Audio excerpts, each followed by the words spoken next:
dong, itu aja. Agak kenceng suaranya bang. Dikit.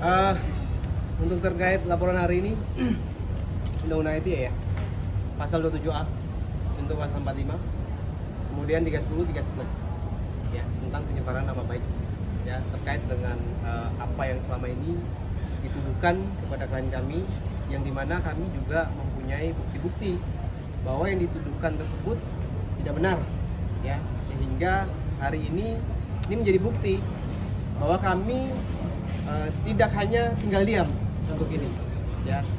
Jadi untuk pihak sebelah, untuk para netizen juga, ya, yang selalu membuli sebenarnya, ya ini bukti bahwa kami juga punya bukti-bukti yang jelas, yang dimana tidak semua apa yang dituduhkan itu, ya, benar. Tuduhannya apa? Apa aja yang nggak benar bang tuduhannya bang? Ya terkait HIV, Iya. ya, terkait HIV, Mokondo dan lain sebagainya. Itu Itu Berarti membuat ada- tidak terima ya. jelas. Tapi mungkin kenapa kira-kira pihak sana sampai melontarkan kata-kata itu?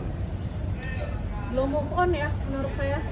Ya bang, kalau udah move on nggak mungkin karena semua yang dibicarakan semua fitnah. Iya. Kami punya bukti semua. Berarti bisa dibuktikan ya mbak bahwa itu fitnah ya mbak? Udah, kalau menurut saya begini ya, pertama setuju saya Adila mengatakan belum apa? Move on ya itu. Iya. Jadi tadi saya sampaikan kan, saya sebenarnya kasihan ya. Sayangnya dia bukan klien saya. Kalau klien saya pasti akan nasihati. Kalau seandainya dia mengumbar-umbar tentang keburukan mantan suaminya, pertanyaannya begini, apa mungkin ada laki-laki yang mau sama dia? Iya. Nah sekarang mantan suaminya ya, baik buruknya mantan suaminya ini ya, pernah pasti membuat dia tersenyum ya, pernah membuat dia tertawa selama berapa tahun, memangnya nggak ada enaknya. Nah, kalau seandainya sekarang ini saya geli tuh dengan cerita-cerita masalah yang disampaikan oleh pihak mereka itu di media sosial, didengar oleh publik, itu omongannya kok, aduh, saya mau ngomong aja nggak malu. Terus di kalimat itu tulis nama kemaluan tuh ini gimana, cerita-cerita. Terus apa hasil medis ya, masa semua orang tahu nanti akhirnya dia punya penyakit, walaupun dia mengatakan saya dapatnya dari orang lain, kata dia menular gitu kan. Tapi intinya kan itu harusnya dijaga. Makanya saya bilang sayangnya dia bukan klien saya. Kalau klien saya larang. Saya bilang sama Akas, wajah kamu ganteng tampan, jangan kamu rusak dengan kelakuan kamu yang buruk. Tapi kalau wajah kamu buruk, jangan kamu tambah dengan kelakuan kamu yang buruk. Jadi kalau seandainya wajahnya buruk, kelakuannya buruk, yang mau dinilai apa lagi? Nah, itu yang saya bilang sama Akas pertama kenal. Ganteng kan? Kayak Arjuna. Tapi jangan dirusak dengan kelakuan yang buruk. Nah kalau kelakuan sudah buruk, wajah buruk, terus yang mau dinilai apa lagi? Ucapan buruk lagi. Itu saya lihat ucapannya kan, saya tidak mau berhubungan sama kamu karena ada penyakit ini, nanti murah mati. Direkam sendiri, diupload sendiri. Dan bilang dia kalau kita yang playing victim. Ya. Itu diupload sendiri. Yang Apa mulai itu sebenarnya videonya. ngucap sendiri dia kan, direkam sendiri, ngomong sendiri, diupload sendiri. Saya bingung juga. Ada lagi sekarang kan, ada pengacara, podcast sendiri, rekam sendiri, upload sendiri. Ini jadi sebenarnya saya dalam hal ini sebenarnya bisa dibilang gini loh. Perkara ini adalah perkara sebenarnya rumah tangga. Selesaikan secara musyawarah, tidak perlu lapor sana ngomong sini, yang masalah panci diomongin itu nggak penting. Nah bagaimana kehadiran seorang pengacara itu menarik kliennya dari permasalahan, bukan menceburkan kliennya dari permasalahan. Ini kan kayaknya seperti butuh panggung gitu ya kan. Kalau mau butuh panggung, saya kebetulan pemain sinetron gitu kan, nanti main sinetron sama saya, jangan saya kasih peran ya, saya kasih peran sebagai Cocoknya perannya apa bang? ya kayaknya sih perannya sebagai peran Duryodhana lah. Oke, Akas. Akas mungkin Akas. sejak perpisahan itu kapan sih dan secara resmi tidak secara negara berpisahnya? Mungkin ada lagi yang masih pengen dituntut, ini kau bulanan kah atau seperti apa? Mungkin boleh jelaskan. sebenarnya sih ini hampir udah 9 bulan kita udah bisa beda jalan, beda rumah. Apa yang dia mau udah dapat juga. Sekarang kalau dibilang nikah siri, saya berusaha juga untuk sahkan di pengadilan agama. Dia bilang tidak mau. Berarti masa depan dan sejarah anak dihilangkan. Saya berusaha bagaimanapun dari kemarin selesai dengan baik. Tapi yang mengirim opini ke publik seperti masalah keuangan, panci, beras, garpu, itu kayak laki-laki yang paling miskin pun hal-hal itu gak bakal lakukan. Kalau walaupun dia cabut dari rumah di mana ada anak-anak dia, gak mungkin dia bawa garpu, beras, biskuit, toples gitu. Hal-hal itu kayak kita mau menjatuhkan orang. Itu ada kata-kata dalam bahasa Inggris, if you cannot kill someone, kill their character, they will die by themselves. So kalau kita tidak bisa membunuh orang, membunuh karakter mereka, akan mati sendiri nanti. So itu dia gak sepintar itu. Cuman apa yang saya lihat selama 9 bulan setelah dia mulai podcast sama pengacara, aku lihat itu bukan diri dia. Saya gak kenal sama dia seperti itu. Dia gak pernah sejauh ini untuk menjatuhkan atau mengirim opini atau gitu. Dia gak pernah. Tapi sekarang menurut aku dia udah di dalam tengah-tengah, di mana dia gak bisa mundur dan gak bisa maju juga. Apa sih penyakit perpisahan kalian? Berpisahan kita cuman komunikasi kita tidak baik, selalu depan anak-anak berkelahi. Dan saya lihat pun anak-anak udah punya 2 anak yang tujuan untuk ajukan isbat cerai itu katanya saya tidak mau sahkan nikah, nggak mau bikin buku nikah. Ya buktinya saya mau isbat nikah biar dapat akta cerai dari pengadilan, biar masa depannya jadi sah. Kita udah pisah, saya duda dia janda sah, nggak ada domba lagi, dan asal-usul anak juga sah. Mereka juga dapat hak dan wajiban dari ayah. Tujuan itu aja sih, gak ada aku punya tujuan kalau mau lapor ini, lapor itu. Tapi kalau membawakan fitnah itu sama aja mereka menghancurkan nama saya, usaha saya, apalagi saya sudah berumah tangga sekarang, itu sangat terganggu juga sih. So bagaimana kalau dia lagi dengar, selesaikan baik-baik aja. Gak perlu habiskan uang untuk laporan sana sini. Mending uang itu pakai buat anak-anak aja. Saya pun di sini sama aja. Apa ini capek-capek kita lakukan hal ini? So mending selesai baik-baik. Udah kirimkan kah surat untuk berdamai? Iya. Apa tanggapannya? Tidak ada tanggapan. So saya sudah kirim surat berdamai juga. Apapun mau bicara kita berbicara aja. Nafkah tiap bulan nggak? Gimana? Nafkah tiap bulan. Nafkah sampai sekarang tiap bulan. Itu yang kita tadi berbicara. Sudah kasih nafkah, tapi di sosial media bilang nggak pernah kasih nafkah, di mediasi bilang nggak butuh nafkah. So saya salah aja di mana? Nggak kasih nafkah pun saya dilapor nanti melantarkan anak. Saya kasih nafkah pun katanya sedikit. So saya itu nggak tahu mau ke kiri atau kanan. Makanya saya pilih cara berdamai aja. Mau apa selesai bicara. Kalau setelah bicara nafkah mungkin kurang atau banyak itu bicara aja. Kan ada beberapa tuduhan juga, salah satunya mungkin soal perselingkuhan, itu mungkin boleh dijawab. Yang kita pisah itu bukan masalah perselingkuhan. Kalau perselingkuhan di 2022 ada, kita masih jalankan setelah perbaiki rumah tangga, menjalankan rumah tangga kita 2 tahun. Berpisahan kita itu gara-gara komunikasi tidak baik. Dan itu pun udah 9 bulan sekarang pisah, apa yang lagi kita rebut? Baik-baik ya? Pisah pun kita baik-baik. Apa yang lagi mau sekarang cari celah aja kita. Di sini kita bisa laporin dia, kita sini bisa laporin dia. Cari celah itu sama aja cari masalah. Berarti yang katanya ada kontak fisik artinya saling pukul karena KDRT. perselingkuhan itu tidak benar. Itu tidak benar. Karena itu menurut aku gak perlu bahas-bahas lagi karena udah selesai ya udah selesai. Sekarang ke depannya mau gimana, mau lanjutkan laporan seperti ini terus di mana gak ada hasilnya, habis duit. Nah, kita udah lapor, kalau kita mau cari celah juga berapa buktinya kita ada. Selama ini mereka podcast, fitnah kemana-mana. Cuman permasalahannya mau gimana? Selesaikan, berdamai. Kamu juga bahagia di rumah kamu, saya juga bahagia di rumah. Nah, gimana menjawab laporan yang lebih dulu masuk kemarin, laporan PD sendiri di Polda juga tentang UITE, tanggapan? masalahnya katanya saya dilapor ini sebelum ini dibilang 5 laporan udah 5 ya kak? Iya. Belum dapat surat sama sekali Belum. kita. Nah, so mereka mancing-mancing di mana saya keluarkan kata-kata yang tidak baik. Nah, di situlah cari laporan. So, tidak lapor tapi bilang udah lapor 5. Terus habis itu kita berbicara, dari situlah lapor lagi. Gak ngerti harus gimana, diam pun salah, bicara pun salah. So, mereka kayaknya sengaja cari fitnah bagaimana kita keluar, speak up. Setelah udah speak up, cari hal, oh ini kata dia salah, di sini lah lapor kita. Gimana bang? Ya, Dong. Saya mungkin ada satu ya tanggapan. Mungkin untuk pihak pengacaranya PA, tolong kalau bicara jangan kayak perempuan. Itu aja sih.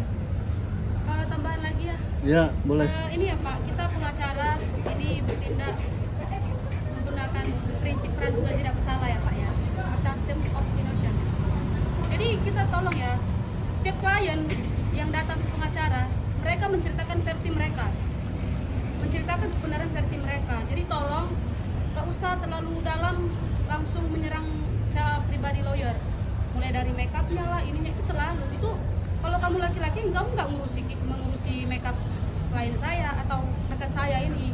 Jadi tolonglah kalau kita ini punya klien masing-masing, kita urus aja masalah masing-masing, profesional aja, gak usah terlalu jauh dan terlalu dalam bicara mengenai rekan kita sendiri. Karena kita juga kita punya kode etik sendiri. Kalau yang di sana mengancam dengan kode etik, kita juga bisa. Cuma kalau bicara mengenai profesional, aduh, kami membiarkan Anda bicara apapun, cuma harus dijaga lah, jangan terlalu maju gitu ya Pak ya. Itu aja sih dari Mbak saya. Adlina, katanya kan menuding pihak PH-nya sendiri seolah-olah pengacara mafia ini, menyikapinya gimana? Pengacara seperti perempuan, terlalu banyak omong. Kerja aja yang baik, nggak usah banyak omong gitu loh.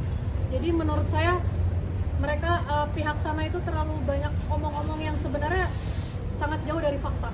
Itu aja. Akas, ini kan ada tudingan juga kalau bahwasannya Akas sendiri yang melakukan membuka aib dari permasalahan ini. Seperti apa menanggapinya? Nah itu yang tadi kita jelaskan juga. Yang pertama kali membuka itu di 2023 di-upload Instagram dia. Habis itu 2024 di-upload video penyakit HIV. Sekarang posisi kita itu kalau kita diserang sama ribuan orang, kita harus menjelaskan juga. Seperti ini kita sekarang berbicara, ini bukan buka aib tapi menjelaskan. Kalau kita ditampar, siapkan untuk muka juga untuk tampar. Gak bisa kita dituduh-tuduh, kita diam aja. Berarti ya apa yang dia katakan itu salah. Apa yang dia katakan itu benar, kita salah emang. Tapi siapapun duluan, nah, maksudnya kalau dia bilang saya duluan mengeluarkan aib, ya udah saya minta maaf. Kita dulu baik-baik bicara aja, selesai. Apa yang direbutkan? Sekarang saya yang bicara tentang aib, kamu lebih banyak bicara, berarti kita buka baju sendiri di ruang media. Saya 1 kali bicara, kamu 10 kali bicara. Yang kita bicarakan rumah tangga kita. Ada yang beruntung nggak di situ?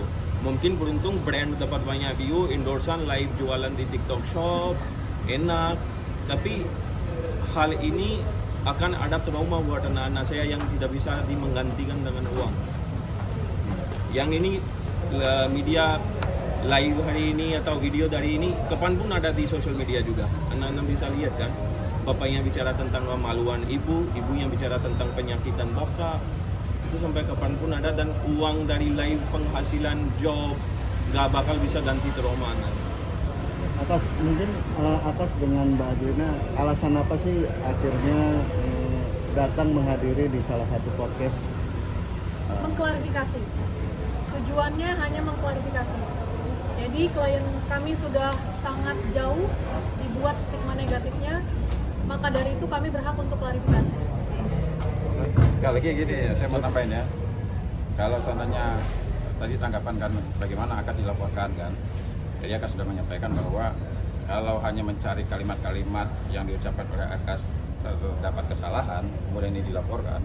Saya mau bilang begini ya, kita ini orang Indonesia harus bisa memahami bahwa Akas ini adalah orang Pakistan dia bukan lahir di Indonesia asli.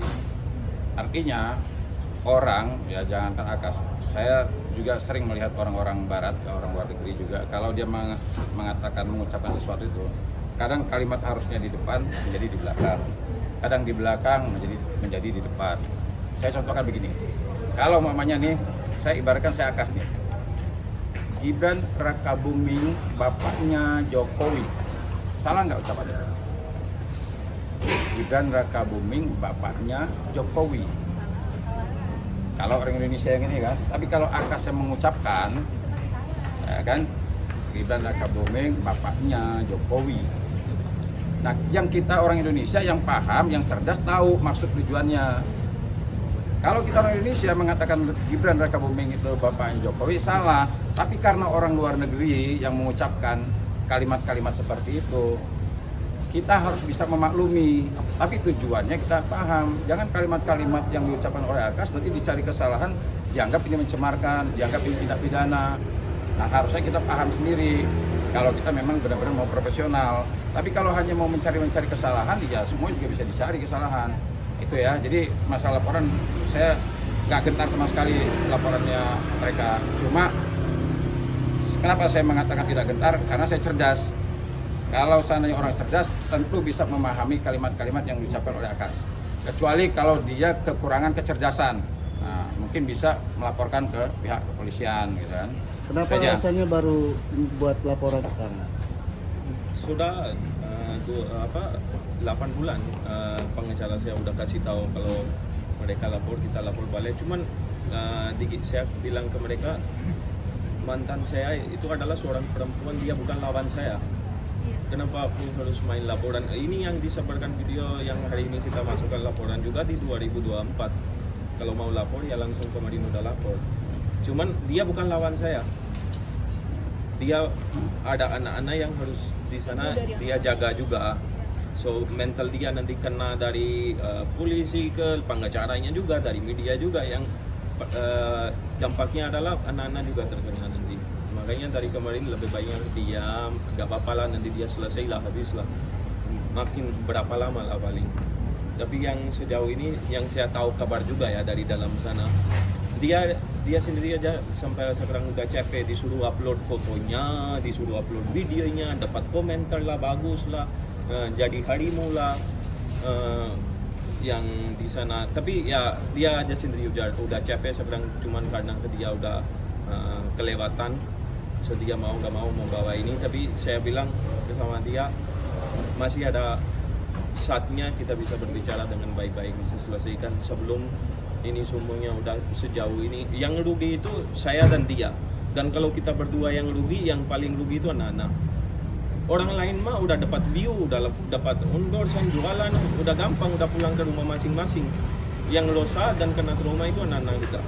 Bukan, coba yang orang bikin podcast, bawalah cerita diri dia sendiri dan sampai membawa cerita rumah tangga dia, kamar dia, dan anak-anak dia. Mau nggak dia berbicara di ruang media? Gak mau. Kenapa? Karena dia tahu dampak media nanti dikenakan anak. Tapi cerita kita dibuatkan konten sampai segitunya tanpa pikir kita punya 2 anak ada yang di rumah. Oke Akas, mungkin menghadapi ada 2 laporan juga di Polda dan di Polres Jakarta Selatan. Kalau udah lapar nih. Nah, gimana? Belum kita dapat panggilan, tapi Belum. kalau ada panggilan nanti kita akan klarifikasi dan jelaskan di situ. Cuma kalau mau lanjutkan laporan-laporan menurut aku capek sih. Ya. Tapi Yang Akas akan ada- menghadapi semua ya? Hah? Akan dihadapi juga? Insya Allah mau nggak mau kita harus hadapi. Di sini juga kalau kita udah 6 bulan ya lapor satu mantan istri, dan kita nggak seperti sosial media, kita nggak seperti media juga ya, menjalankan aja hukum. Apa yang kita buat konten satu laporan belum tentu yang terima, belum tentu kita bisa buktikan, belum tentu sampai ke pengadilan, tapi kita udah sosokan gaya-gaya syarohan di depan media gitu. Itu mending kita tidak bicara. Udah 6 bulan ini berjalan ya. Ya. Laporan pertama udah 6 jalan berjalan. Kalau udah sampai ke pengadilan ya sendiri aja semua tahu. Kalau tidak sampai berarti belum bisa kita terbuktikan. Seperti itu mereka juga, kalau ada laporan ya enggak. Apain TikTokan. Oke ya. Oke. Oke. Laporannya boleh Laporan apa? dipegang? Dilihatin.